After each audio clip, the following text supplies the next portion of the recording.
Handagise padana kalle. Yeng matang lang ay pure to. Mandrai sing gitu. Ana thoibi. Nang na samno kana na. Wow, thajadi kamai pure ni sa. Chop nang ni. Kuchit na ma toibo. Alright. Maya jadi halat leitre. Sina ba dong munja. Bye. Aloi. Apa itu? Halang. Ada yung ni please tang no.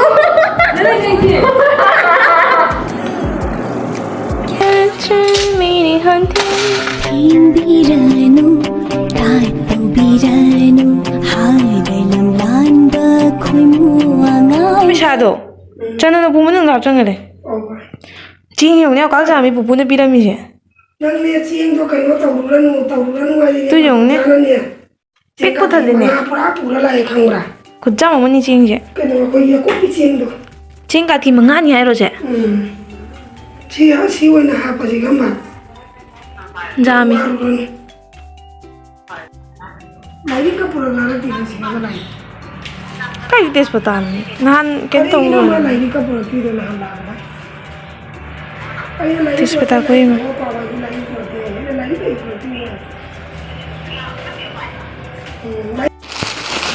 Ini lah tanah mu sabut bibir demi apa mau ngarang Durga Puja ni set lihat berkurang mana lalu juga lari iba aku sebira mi ba sekolah mana cah tu berkurang deh kena mandop sekan ni berdeh miam emang mam cah leju menung je sang nak kali nak kau aduna emang mam cah leju menung je Thabak susu na cah pecah ni ni kurma cah dah mini je Durga Puja lo dah matung deh ipi je sudah na lagi apa do hojik sura ni ngasi di pimiam da lo mathak ta di mata makha di phou da ra dana mata ta mu ji pukhat ni jik sura ga nungsa de mu lang de mathak ta di da ra do myam yin tang phi hana su gi ge swai gi je do myam smai na mata ta phou re ngwa di wa re phi je sumba ho da gi mata ta kat pe wa bne swai na phou re phi myam se Sumda so pimiyam mo faure, sesile pimiyam ate. Lagi makha dana jengkal ke miyam da, mandop kan bagi. As, pelan caw ibu, hendak gisi pelan kalle. Miyam mamu hoi kena mi lai bako, dogi ses ke apple ko mini apple shape. How mana sih shape se, duna moi tu so khara pizza ho gaya na, kakna maku guk pi na pi de. Vậy cái này sao? Không sao nè. Bây giờ ông đâu mà không được bài chuyện gì quá vô tàn điều.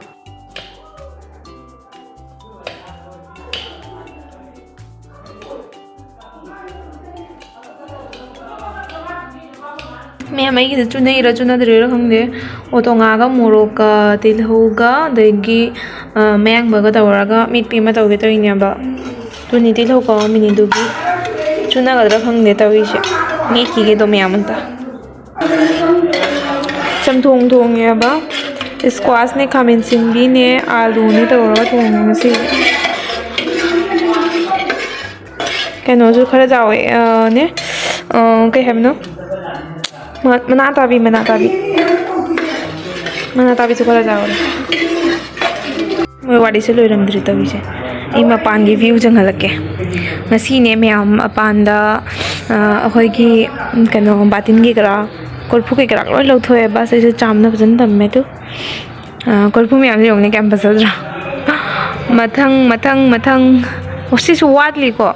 Khwai ma ta kisana hoi ne. Atai sing jadi atai ani jo khoi male mi ai se da cha hoi ni perfume am se phana u phai ni yeng me da haji tagi loina di chamdo ko to tham mi ne ba yeng harak pada pirak na bai haina sibo wat li khara ga wai ur ni je horen chanda dra kai no hangde ndo ni taw na ri cha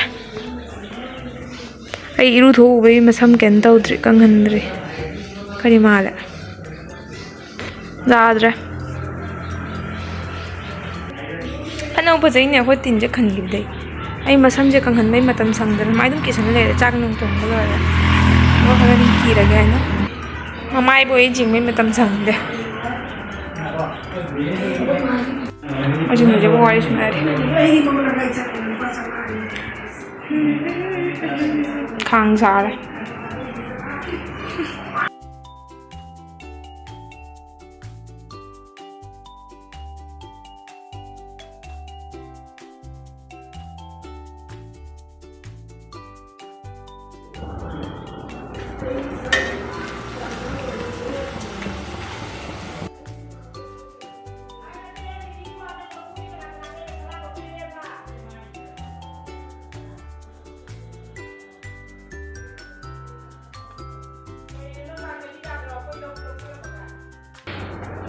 Lore ma'am tu, papar hobo lore, amit pi mata ore, zara na ko.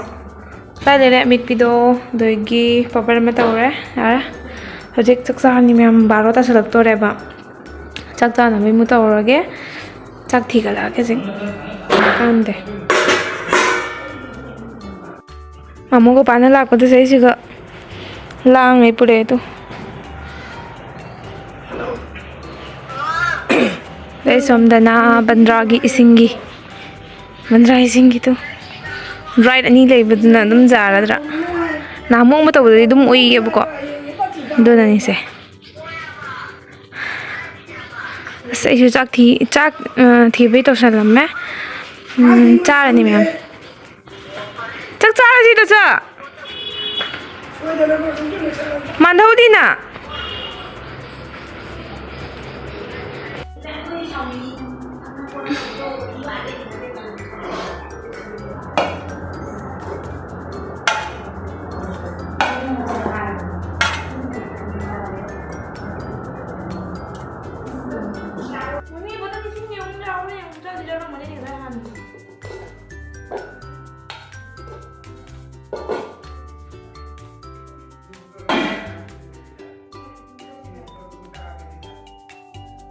Cái khuôn vai bên là chúng ta theo mũi gì vậy? Cái này cũng đừng có việc chân gì, cũng có cái chân dưới, anh đâu có việc gì vậy? Này hồi lại.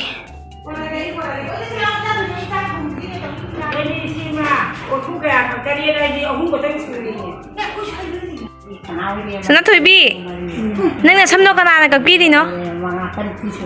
Mama na kapi di ba? Adu na niya ba phazai di siya? Tahu ni segi to, smile tadi to. Stein.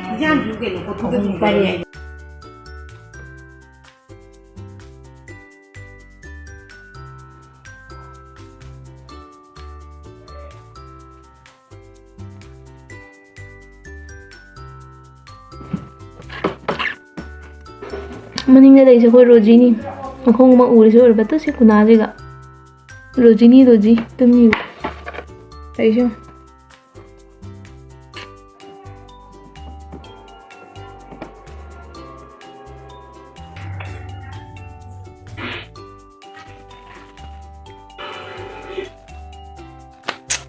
새로 오는 오래 에이씨 나 오리시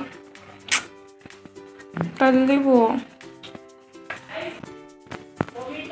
hả?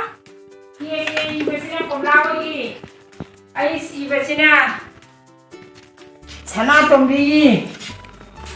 Ở đây đi. Hai rồi, ở đây đi. Ôi, chị thật chất đây. Sắc xa là chị vội. Thế nào đi? Cái xuân này lại là một mai sẽ bắt thuốc của tụi mình tưởng nữa. Xì đấy. 라이트만 앉아. 들어. 체는 가니요. 무슨 건드레.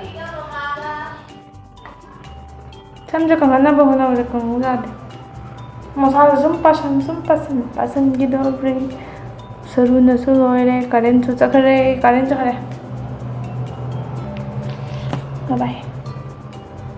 바이바이. Chắc cha bị phàm đời này mà. Cái nào nó lạnh cho mình đâu cũng. Kén tôi nhỉ con kén tôi. Cái đồ như thế rồi nhỉ? Học có đâu đây nào? Cha con mấy ni mai xuống năm cha rồi nên cho gì nữa cha ra này chứ. Mang đâu? Tần hơi lạ. Tần bây giờ cái này nè, đây là cặp sân vui. Ấy à, đi Tụi em đàn nào có mới lại tụi cha sư lại tụi cha của là chứ nên có máy phụ đi nổ wow thay chứ thì có máy phụ đi như sư phụ à sao nó đi của là chứ tụi mong cái bên mà xăm nhận dùng nghe pháp phản rồi đấy nó không được lâu nè nó nấu gì đâu nó được luôn lát từ này Awi, ada sini nedra, sampai tu. nó nggak tahu sekali Kan, pina may mo ko.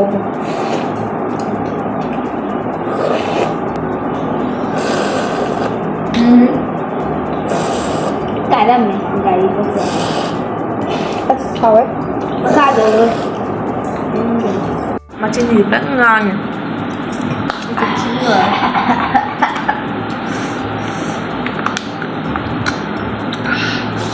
이상한 닭다리. 코첸 넘어. 얘들아, 아무 모칠 입어 봤잖아.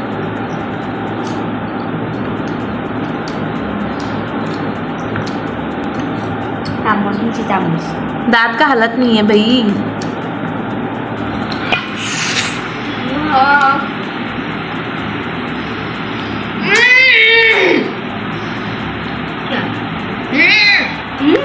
달달해. chỉ pha sử dụng thật đấy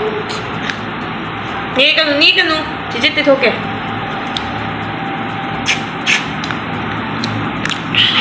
Tôi không có rối luôn lại khi chưa đi lỗi đấy. Nấu cái mình chị ngon đi lâu nhỉ? Chăm lâu rồi nên nấu mình chị. Nấu nhé. Uधर जाओ तो बके मेरा तो फजे भाई ये लुए रे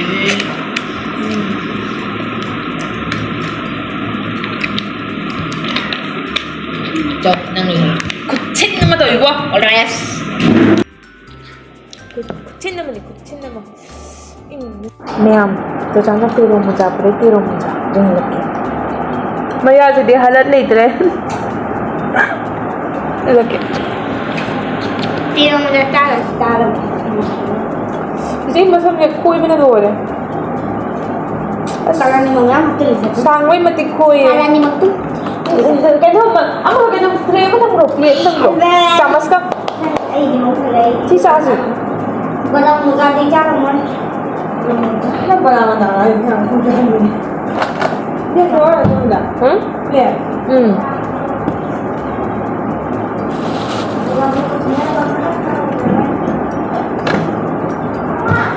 à nó đấy halat kharaab हो गया Sinabi mo dyan.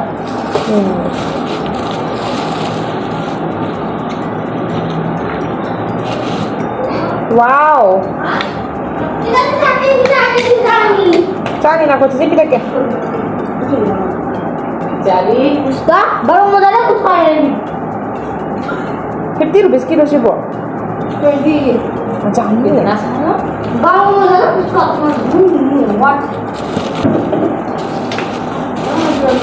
Buddha ya हम सब बने Kamu sih ya beri gitu.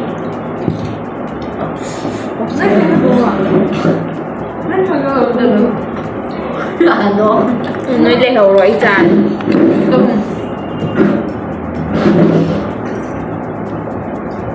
Ikaw nunggu. Tinggal lang ni aso hindi mo daw ali. Đi ơi Nung sao rồi bữa? Mua khá lắm rồi Không biết được đâu. Nó lòng đấy. Thôi. Thôi rồi. Mua 6 rồi anh thử này nấu. Mới đây cả Đây. Tự dung đi please thằng nó. đây này chị Please thằng con. Cái ra mua khá lắm rồi Có đi ra đó. Mày tịch tịch. Kaya mo siya may hinabi. Không rồi. chúc con được hai Anh ba đâu rồi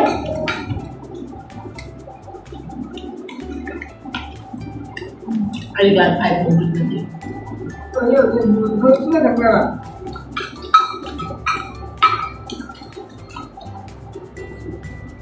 doon sa iyo na? At last ay Dagi Thabak. At last ay Dagi na last killer. Baba. Last ay 3 na lang yan. Ano? Ano? Nauni! Saan sino? Sabi ko, Wait. abala. Tingnan.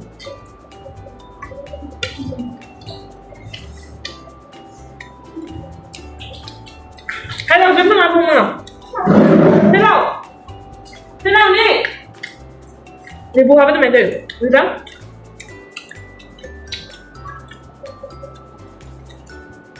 Jangan terus po. Sa ihing majangon nila. Bukan ito ko. Yung hapon mo naman hapon. Abot pa hapon, ay hindi madyang hapon. Yung hapon nila.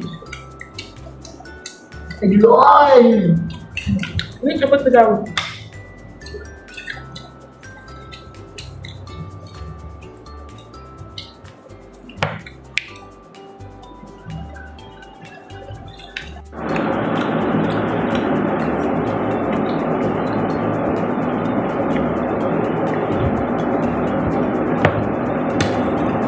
Buti pa na happy ba?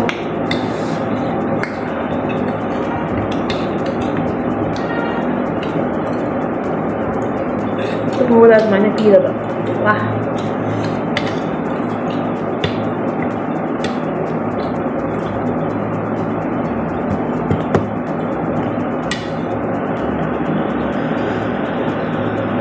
Em chấm bánh sao không được? Rồi đi hốt cái này. Sẵn sao hốt cái ấy thằng nào này? Xoay bằng ngày rồi. Chấm đi bộ. Chăng thấy được đi. Màu gì có xàm không?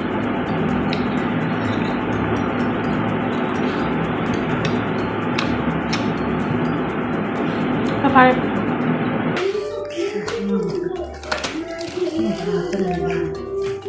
Hey, ini kok mantu sa sim tu je? Aduh di jai.